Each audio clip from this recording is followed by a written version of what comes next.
একটা 10 টাকা বিস্কুটের প্যাকেট যদি কিনেন, বিস্কুটটা কত সুন্দর একটা কাগজ দিয়ে বেরানো থাকে, কখনো কাগজটারে দাঁত দিয়ে কামড়ায় ছিঁড়তে পারি না, এতটুকু পর্দার ভিতরে থাকে বিস্কুটটাও। আর এখন কিছু কিছু বেপর্দা নারী আছে,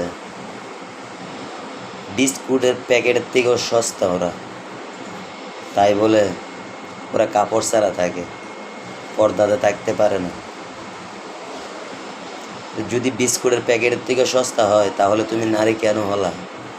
তুমি তো অনেক দামি একটা নারী, যা আল্লাহ রাব্বুল আলামিন বলেছিলেন নারীকে সম্মান দাও। তো নারী তো অনেক নারী আছে, তাদেরকে সম্মান তো দেওয়াটা যায় না, কারণ তারা বেপর্দায় থাকে।